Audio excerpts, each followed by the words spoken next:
Hello everyone, I'm Aniti Bhattacharya and welcome to my channel. This is the part 2 of the vlog series. So after staying one night in Lucknow, we set out to visit Ayodhya by road on the next morning. It was a couple of hours journey and we set out in the morning and we reached Ayodhya in the afternoon. The travel plan for Ayodhya was same as Lucknow. It was 2 days and 1 night stay.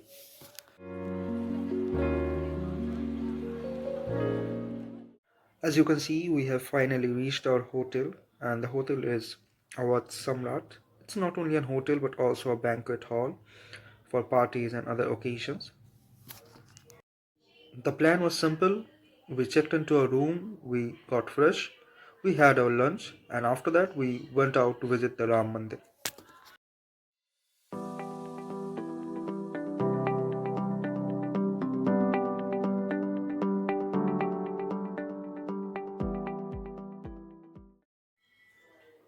As you can see, this is the premises of the Ram Mandir.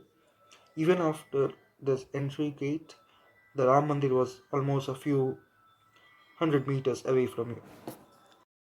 The crowd was less on that day, as you can see, or as the crowd is quite a lot in this place, and people from all parts of India had came here to visit and do darshan of the Ram Mandir. So before I go further, let me just give you a few information about this place. So first, let me start with the fact that after you go to a certain distance, there is a entry point where you need to keep your mobile phones and purses, and there is a proper locker room for that. There are people there, or the representatives there would give you token numbers of your locker where your items are kept. So after that point you won't be able to take your phones or cameras or your purse or anything. So from that entry point, I had to submit all my belongings. That was my purse and my phone. Hence, I was unable to vlog any further. And as common public, you won't be able to take your belongings there after that point. As in the inner premises of that mandir, there is a checkpoint, a metal detector entry gate. And if you take anything that is metallic that may be triggering that gate, the people or the security guard there will ask you to keep them or throw them away. You will find a lot of monkeys jumping around and running around from place to place here. So make sure you stay alert and you do not get injured by them or you do not accidentally injure them also. The monkeys do not cause any harm to the spectators or to this tourists, neither to the security people who are there. They are completely on their own. So the place on my left is where you have to submit or like keep your shoes. Here also it's the locker system. They will give you a token number and they will keep your shoes. And what you see in the front is the entry point where I had to submit my phone and my wallet. And there is a very secure locker system. We are on our way back after doing darshan of the Ram Mandir, and it's already evening, as you can see. This is the outer premises, and from here we had visited the Hanuman Grihi Mandir. So the Hanuman Grihi Mandir from here is a few hundred meters away, but the e-rickshaw driver helped us to reach that spot in lot less time as he knew the shortcut from here. So we went from here and went straight to the Hanuman Grihi Mandir, which was a complete marketplace, and also the mandir was there. The mandir had 100 steps that we did not climb up, and it was already crowded there in the mandir because it was already evening puja time and there were a lot of people. So we did darshan from the outside. I took the video clips from here, and you can see that so many crowds. And in this right side, there is that mandir. And from here, we went to our next spot. So this is also a river that merges with the Ganga of Benaras. And from here, we went to a different mandir. After doing darshan there, we went back to our hotel for the night.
The journey began the next morning, and the plan was to visit two spots before we reach our hotel in Benaras. The first spot was Chunar Fort. It is a historical place which has historical significance because of its rich and vast history. And also, there is a distinction of spirituality and mysticism in that spot, which I will come up to next. The Chunar Fort, also known as Chandrakanta Chunagar or Chandranatri, is located in Mirzapur district of Uttar Pradesh in India. The fort and Chunar town near Mirzapur city, situated below the fort, are two historic places with common history and legends. It is located 34 kilometers northwest of Mirzapur. The southeastern part of the fort is on the rocky bank of the Ganges River. The fort's history spans from 56 BC, say Shah Suri rule, the Mughal Empire rule, and many others, up to 1740. Late Kashi Naresh Maharaja Balwant Singh had conquered it from Nawab of Awadh in 1740 and kept under his control till 1768, as British military officer Hector Munro had taken over it from Kashi Naresh and used it as a military base.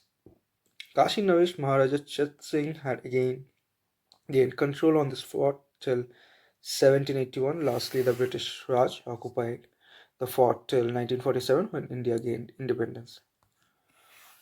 There are many legends linking the fort to divine aspects. One such is a story of King Bali. God, known in these parts as Bhavan Bhagwan, appeared before Bali, disguised as a Brahmin, and begged for 3 feet of land. The generous king agreed. God placed his first step on the hill of Chunar Fort and left his footmark there.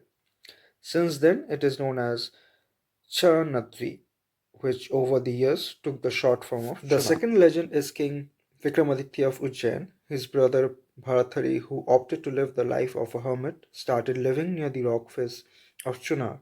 Realizing his brother's situation, Vikramaditya visited Chunar and, after finding out his brother's whereabouts through the hermit Goraknath, built a house for his brother to live in. The black stone where the saint Bhatrinath lived and prayed is worshipped even now, as it is believed that Bhatrinath is seated in the fort area in an invisible form. In 1532, Sher Khan, later known as Sher Shah Suri after he captured Bengal, a highly ambitious Pathan of Afghan descent but born in district of Narnaul in the present-day state of Haryana in India, took control of the fort with high ambitions of becoming the king in Delhi. He acquired Chunar Fort by strategic marriages to enhance his reputation, first with a childless widow, the wife of the deceased governor of Chunar, and by marrying another widow, he acquired wealth. With these acquisitions, he became very powerful within 4 years and established a state within a state. It is also said that the fort was not vital for Sher Khan, as he had moved his harem and treasure to Rohtas, a newly won fort in the upper reaches of Son River. During his campaign to win Bengal, when Emperor Humayun attacked the fort and held it in siege for 4 months, he had proposed to Sher Khan that he would not harm Chunar and Jaunpur and any other place of his choice, provided he gave up Bengal, which Sher Khan had won. Humayun also demanded from Suri the surrender of his treasure, which he had taken to Bengal, and a precious umbrella and throne, and also to agree to be under the protection of the Mughal Empire. He finally succumbed to pressure and signed a deal with Humayun. However, Sher Khan recaptured it when Humayun marched towards Bengal. After Sher Shah's death in 1545, it remained under his son Islam Shah until 1553. The last of Suri's dynasty, Adil Shah, remained confined to the fort till 1556, handing over the entire administration and military powers to the Hindu Prime Minister Hemu. Hemu launched many attacks from this fort, winning several battles across North India and even captured Delhi after the Battle of Tughlaqabad in 1556 and declared independence from the Sur Empire and crowned himself as king. Adil Shah remained in the fort, who lost life in an attack by King of Bengal in 1557. Fort came under the control of the Mughals in 1575. Akbar the Akbar, the third Mughal emperor, had visited Chunar Fort hunting in 1575.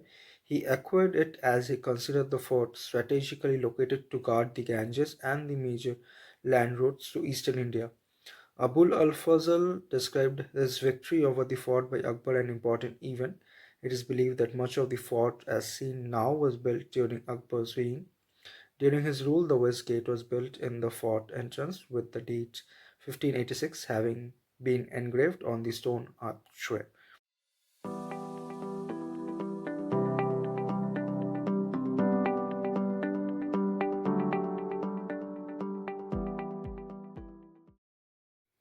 The building that you see on the right is not only a building but also a temple, and it has a very interesting story related with it. So, this temple is the Samadhi Stan of Raja Bharathari, the brother of King Vikramaditya. Now, it is stated that the Samadhi is still here present till today and it is worshipped. The story goes like this, that when Aurangzeb ruled this place, he came here with an intention to destroy this temple, knowing that there is a Samadhi of King Bharathari.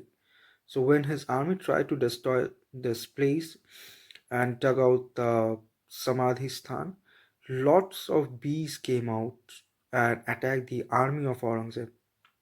Getting to know of this, Aurangzeb decided to put hot oil into the dugout place so that the bees dies off. But instead, there are a lot of more bees that came out and attacked the army of Aurangzeb. Getting to know that even though they are spilling more hot oil into that dugout place, but still the bees are coming out in huge numbers and attacking his army. He realized there is something more, some higher power that protects this place. So he himself came to this place and prayed on the Samadhi for forgiveness for his act, understanding and realizing that if he tries to harm this place, it may cause him a lot of trouble. Hence, he prayed for forgiveness and he issued an official notice that from whichever religious background you belong, whether you are a man, woman, or anybody, you should not try to harm this place, as this place is sacred, it has some higher power, and if you try to harm it, it will cause you doom. मैं बोलता वैसे चार दुगने वैसे बढ़ते जाए और देखता हूँ जब भक्का हो गया बोलता हम तेल छोड़ते जा रहे बोलता वैसे चार दुगने वैसे बढ़ते जा रहे तब औरंगजेब भी समझ गया कोई समाधि में कोई शक्ति है कोई पावर है तो खुद आए औरंगजेब यहाँ माफी मांगा और माफी मांगने के बाद अब उसी तेल से वो कच्चा तेल छोड़ा वो तेल छोड़ते मंत्र बोलता था वो शांति थी In 1804, Marathas ceded all their territories in Bundelkhand to East India Company following their defeat in the Second Anglo-Maratha War. The British East India Company under Major Munro attacked the fort. Though initially they lost ground, they subsequently breached the southwest part of the fort and annexed it. The fort, with all its territory, was formally ceded under a treaty to the East India Company in 1818. For some years, the fort was the main artillery and ammunition depot of the northwestern provinces. Maharaja Chait Singh of Benaras had taken possession of the fort temporarily but was evicted. In 1857, he raised a rebellion in Varanasi and near the villages around the fort.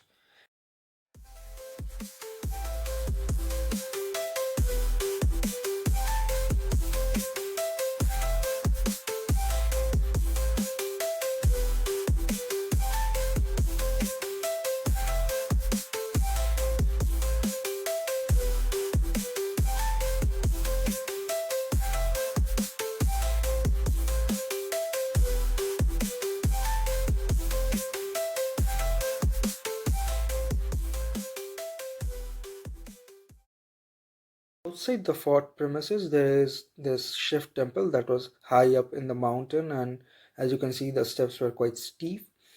But still, I climbed up on it to visit that temple, and it was, even though a small temple, but it was quite beautiful and clean and well maintained, and the priest there offered me prasad. I roamed around that temple for a few minutes, and then after that I climbed down from there. So that is it for this video. I hope you liked it, and soon I'll be posting the vlog for Benaras.